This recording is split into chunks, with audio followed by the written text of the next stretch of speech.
Sinampahan ng reklamong plunder at indirect bribery si Senador Rodante Marcoleta sa Ombudsman dahil sa pagtanggap umano ng 75 milyong piso mula sa tatlong donor. Inirerekomendang kasuhan si Senator Rodante Marcoleta ng plunder at indirect bribery dahil sa pagtanggap ng milyong halaga ng campaign donations. Sinampahan ang reklamong plunder at indirect bribery si Senador Rodante Marcoleta sa Ombudsman dahil sa pagtanggap umano ng regalong 75 million pesos.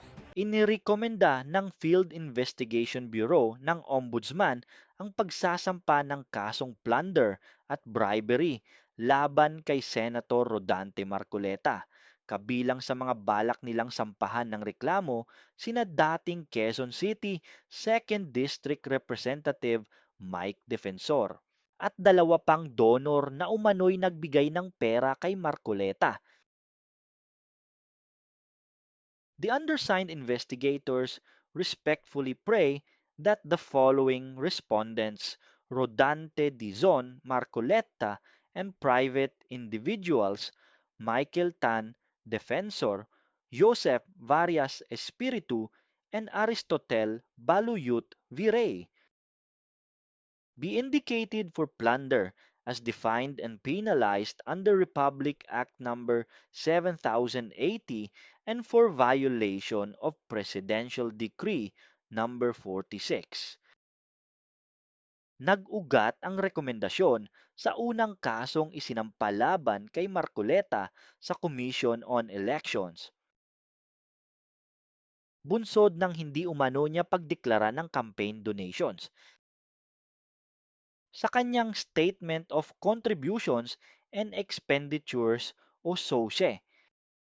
Sa Section 100 ng Omnibus Election Code, dapat detalyado sa SOCE ang lahat ng natanggap na kontribusyon, ginastos, utang at iba pang hinihingi ng COMELEC.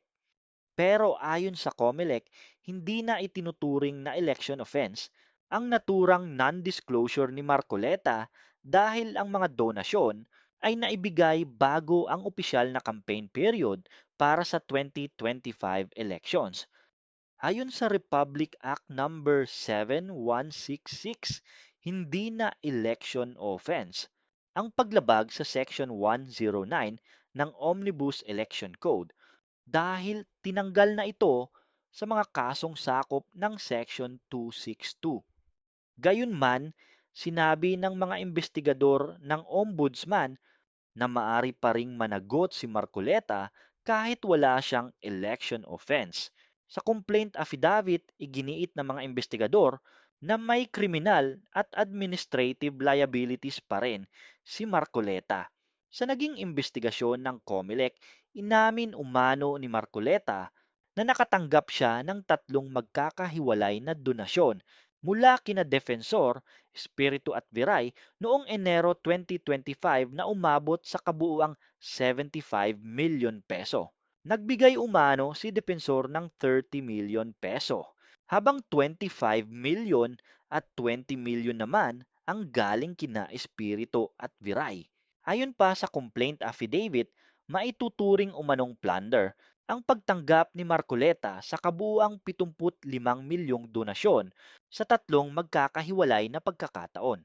Ayon sa Section 2 ng Republic Act Number 7080, maituturing na plunder ang ginawa ng isang public official kapag meron siyang 50 milyon o higit pa na halaga ng itinuturing na ill-gotten wealth. Sinabi rin ng Ombudsman investigators na hindi na maituturing na ordinaryong generosity and 75 milyong donasyon dahil sa laki nito. Ayon sa complaint affidavit, hindi dapat maging normal sa mga public officer ang pagtanggap ng ganong kalaking halaga. Kinuwestiyon naman ni Defensor ang motibo ng Ombudsman sa pagsampa ng reklamo at iginiit na walang basehan ito. Hindi raw maituturing na plunder ang kanyang donasyon dahil wala namang government funds sa sangkot.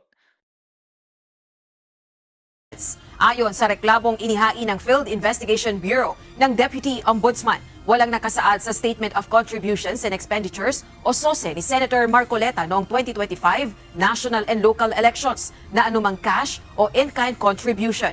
Ngunit noong January 2025, nagbigay umano sina Defensor, Espiritu at Viray ng 30, 25 at 20 million o kabuang 75 million pesos para sa kampanya ni Marcoleta bilang senador. Hindi rin ito idineklara ng mambabata sa kanyang Statement of Assets, Liabilities and Net Worth o SALN noong 2025. Ayon sa mga investigador ng anti-graft body, sa pagtanggap umano ng mambabatas ng milyong-milyong pisong halaga mula sa mga pribadong individual, nabigo nitong gampanan ang pamantayang inaasahan sa isang halal na opisyal. Ang halagang 75 million pesos ay lampas sa itinakdang threshold o minimum na halaga para sa kasong plunder.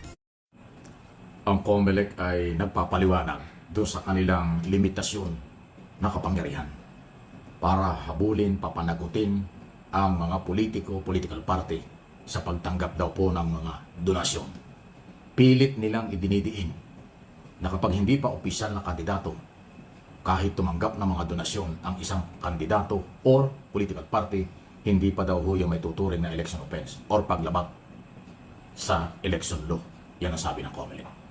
Ang sinasabi lang na meron sila daw jurisdiction sa oras na mag-file ng certificate of candidacy ang kahit na sinong political party at kandidato. Doon pa lang nila masasabi na pag tumanggap ng mga donasyon, obligado silang ideklara yan. At pag hindi, sila ay pananagutin pero pwedeng magkaroon ng disqualification. Kaya po ganyan ang kanyang paliwanag, pero ganun pa man, dahil po gumalaw na ang Office of the Ombudsman sa posibleng pagharap ng mga kasong kriminal, graft and corruption, sabi ng COMELEC, pagdating sa korupsyon, kasong kriminal, yan daw ay hindi nasakop ng COMELEC. Ang Korte at Ombudsman na po ang merong jurisdiction dyan. Dahil dyan, ang gagawin at magagawa lang pala ng COMELEC, sila ay makipag-ugnayan, makipagtulungan dun sa case build-up na ginagawa ng Ombudsman para madala sa Korte ang mga kasong graft and corruption, plunder o kung anuman laban sa politiko. Ito po ay related dun sa controversial na bagong-bagong pumutok na balita mula sa Ombudsman na itong si Senador Marcoleta ay kakasuhan umano ng plunder dahil dun sa 75 million pesos umano na kanyang tinanggap ng 2025 before ang eleksyon. Galing ang 30 milyon, 30 milyon galing kay Mike Defensor, yung 45 ay galing sa dalawang personalidad na kasamang kakasuhan. Kasi pag korupsyon, talaga pong yung tumanggap at nagbigay, parehong merong pananagutan. Sabi ni Mike Defensor, anong pananagutan ko doon? Tumulong lang ako. Hindi naman pera ng gobyerno. Ayan, yan ang kanyang katuwiran. Pero ang atin sa paniniwala, pag korupsyon, tumanggap at nagbigay, talagang subject yan for investigation at pag napatunayan, talagang kakasuhan. So maging warning ito sa lahat na may mga pera na mahilig mag-donate at nagbibigay ng pera sa mga political party at mga kandidato before or during campaign, meron pala kayong pananagutan. Kasi kaya po lumala ito, hindi po kasi idiniklara ni Senador Marcoleta doon sa kanyang statement of contribution sa COMELEC sa loob ng 30 araw. Dapat dinideklara kung sino ang donor, magkano at magkano ang nagastos. Okay? Kaya ang kanyang ginawa, hindi niya sinali dahil doon pakiusap ng mga donors niya. So si Mike Defensor pala yun, saka yung dalawang kaibigan niya. Hindi niya dineklara. Dahil dyan, nung panahong yun, siya ay congressman pa lang. Doon pumasok yung korupsyon. Pero dahil lumampas sa 50 million, doon kasi sa 50 million, ang issue ng 50 million pesos korupsyon, yan ay pasok sa plunder. Ay 75 million ang pinag-usapan. Kaya swak sa plunder. Yun ang dinidevelop. Case build up ngayon ng Ombudsman at sinusuportahan ng COMELEC. Dahil yung hindi pagdideklara sa COMELEC ng SOSE, Statement of Contribution, isa yun sa magiging ebidensya, basihan, para pumasok sa issue ng korupsyon at plunder. Kaya kahit pa paano makakatulong ang COMELEC sa case build-up na ginagawa ngayon ng Office of the Ombudsman. Walang personal lang, kilala ko at kaibigan ko rin si Senador Marcoleta, pero sa kanya rin ang galing. Kaya siya iniimbestigahan. Dahil yung pag-amin niya na tumanggap siya ng pera, pag-amin niyang hindi dineklara dahil yun ang pakiusap ng donor, yung pala hindi pwedeng maging ground o basihan para hindi ka makasuhan. Kung nakalusot ka sa COMELEC sa issue ng for disqualification, pero sa Ombudsman, sa issue ng plunder o korupsyon, ayan ang problema ngayon. Yan ang hindi natin alam kung saan aabot. At malamang, seryoso talaga ang Ombudsman dito. Dahil alam naman natin, hindi ko naman sinasabing gantihan, pero nung Justice Secretary pa si Remulla, matindi ang batikos ni Marcoleta doon sa issue ng ano ba yan? Witness Protection Program, lalo na kay Diskaya. Pinipilit ni Marcoleta noon, ilagay sa Witness Protection Program. Huwag hingaan ng pera ang mga Diskaya. Pero ayaw ni Remulla. Sabi ni Remulla noon, hindi. Magsauli muna sila ng pera. Kung seryoso sila, para sila maging qualified sa Witness Protection Program. Yun yung away ng dalawa. Between Ombudsman or noon ay Secretary Remulla at si Marcoleta. Posibleng yun ang dahilan. Hindi ko sinabing yun ang dahilan kung bakit siya nasilip ngayon. For your information lang. For education, yun naman talaga ang ating topic dito sa ating Mike Abe Opinions. Ayun, bahala na kayo kung anong intinin dyan. O, di ba?